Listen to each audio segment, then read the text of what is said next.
সোহরাওয়ার্দী শুভ। তবে সারাদিনের টেনশন কেটেছে চিকিৎসকরা তার শঙ্কামুক্ত থাকার ঘোষণা দেওয়ার পর। ম্যাচের 25তম ওভারে তাসকিন আহমেদের বাউন্সার আঘাত আনে শুভর মাথার পেছনের অংশে। সাথে সাথে ক্রিজে লুটিয়ে পড়েন এই ব্যাটসম্যান। দ্রুত অ্যাপোলো হাসপাতালে নেওয়া হয় তাকে। এরপর সিটি স্ক্যান ও এমআরআই করার পর সোহরাওয়ার্দী শুভকে শঙ্কামুক্ত ঘোষণা করেন চিকিৎসকরা। শঙ্কা না থাকলেও 24 ঘন্টা নিবিড় পরিচর্যা কেন্দ্রে রাখা হয়েছে ভিক্টোরিয়া অলরাউন্ডারকে। এদিকে প্রিমিয়ার লিগের ম্যাচ চলাকালে মাঠে অ্যাম্বুলেন্স না থাকার দায় সিসিডিএম দিয়েছে বিসিবিকে। সিটি স্ক্যান এবং এমআরআইতে তেমন কোনো নিউরোলজিক্যাল প্রবলেম দেখা যায়নি, তবে একটা ঘাড়ে সমস্যা আছে। যে কোনো হেড ইঞ্জুরির অবজারভেশন পিরিয়ড মিনিমাম 24 আওয়ার্স হয়। এটা ডিপেন্ড করে এক্সটেন্ট অফ ইনজুরির উপর। তো সাধারণত একদিন আইসিইউতে রাখা হয়ে থাকে পেশেন্টকে। এর আগে লাস্ট ইয়ারে একটা ঘটনা এরকম ঘটেছিল, সেই ক্ষেত্রে আমরা বিকেএসপিতে তখন আমরা অ্যাম্বুলেন্সের জন্য বলেছিলাম। তো বোর্ড থেকে তখন একটা বলা হয়েছিল যে আমাদের এখানে সিজিএমে যদি খেলা চলাকালীন সময় অ্যাম্বুলেন্স ব্যবস্থা করা হবে। না, এখন পর্যন্ত অ্যাম্বুলেন্স আমরা পাইনি। এদিকে সুপার লিগের তৃতীয় রাউন্ড শেষে শীর্ষস্থান অক্ষুণ্ণ রেখেছে লিজেন্ডস অফ রূপগঞ্জ। 5 উইকেটে হারিয়েছে প্রাইম ব্যাংক ক্রিকেট ক্লাবকে। আবাহনী 6 উইকেটে ভিক্টোরিয়াকে, আর প্রাইম দোলেশ্বর 7 উইকেটে হারিয়েছে মোহামেডান লিমিটেডকে। প্রাইম দোলেশ্বরের বিপক্ষে টস জিতে ব্যাট করতে নেমে 1 ওভার আগে 213 রানে অল আউট হয় মোহামেডান। হাফ সেঞ্চুরি করেন সৈকত আলী। পুরো ইনিংসে ব্যাট করে 86 রানে অপরাজিত ছিলেন রকিবুল হাসান। আর শেষ বেলায় নাসির ঝড়ে 7 উইকেটের জয় পায় মিজানুর রহমান বাবুল শিষ্যরা।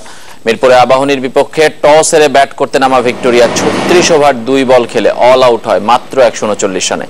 জবাবে আবাহনী ম্যাচ জিতে নিয়েছে 20 ওভার 4 বল আগেই। বিকেএসপিতে প্রাইম ব্যাংককে হারিয়ে লিগ টেবিলের শ্রেষ্ঠত্ব ধরে রেখেছে লিজেন্ডস অফ রূপগঞ্জ। নুরুল হাসানের 75 রানে 8 উইকেটে 222 রান তোলে প্রাইম ব্যাংক। জবাবে 5 উইকেটের জয় নিয়ে মাঠ ছাড়ে রূপগঞ্জ।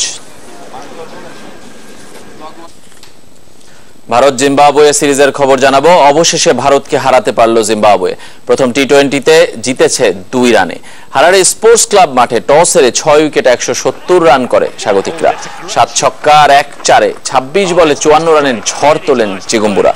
জবাবে শুরুতে চাপে পড়লেও পান্ডের 48 আর মনদীপ সিং এর 31 রানে ভর করে ম্যাচে টিকে থাকে ভারত। শেষ ওভারে 8 রান দরকার হলেও তুলতে পারে 5 রান। এই ম্যাচে ভারতীয় দলের 5 ক্রিকেটারের অভিষেক হয়েছে।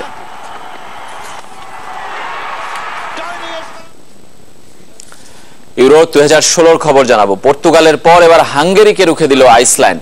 1-1 গোলে ড্র হয়েছে ম্যাচটি। এদিকে আয়ারল্যান্ডকে 3-0 গোলে হারিয়ে কোয়ার্টার ফাইনাল স্বপ্ন বাঁচিয়ে রাখলো বেলজিয়াম শুরু থেকে আক্রমণাত্মক খেললেও প্রথমার্ধে গোলের দেখা পায়নি। তবে 48 মিনিটে কাটে গোল খরা। Deadlock ভাঙেন Romelo Lukaku. 61 মিনিটে ব্যবধান দ্বিগুণ করেন এক্সেল উইসেল। আর 70 মিনিটে নিজের দ্বিতীয় গোলে দলের বড় জয় নিশ্চিত করেন এভারটন স্ট্রাইকার লুকাকু। এদিকে স্তাদ ভেলোদ্রামে পেনাল্টি থেকে আইসল্যান্ডকে এগিয়ে দেন সিগুটসন। নায়ক তিনি, তবে ভিলনও আইসল্যান্ড ফুটবলার। বিরকির সাইভারসন আত্মঘাতী গোলে জয় বঞ্চিত করেন দলকে। দ্বিতীয় ড্রয়ে আশা টিকে রইল নবাগত দলটির। এদিকে আজ রাত 1টায় টিকে থাকার লড়াই ক্রিশ্চিয়ানো রোনালদোর পর্তুগালের প্রতিপক্ষ অস্ট্রিয়া। আইসল্যান্ডের সঙ্গে ড্র করে আসর শুরু পর্তুগালের। দ্বিতীয় রাউন্ডে যেতে এই ম্যাচে জয়ের বিকল্প নেই ক্রিশ্চিয়ানো রোনালদোদের। আজ গোল করলে 4 ইউরোতে গোল করার রেকর্ড গড়বেন CR7। এদিকে বাছাই পর্বে অপরাজিত থাকা অস্ট্রিয়া প্রথম ম্যাচে হারের হাঙ্গেরির কাছে।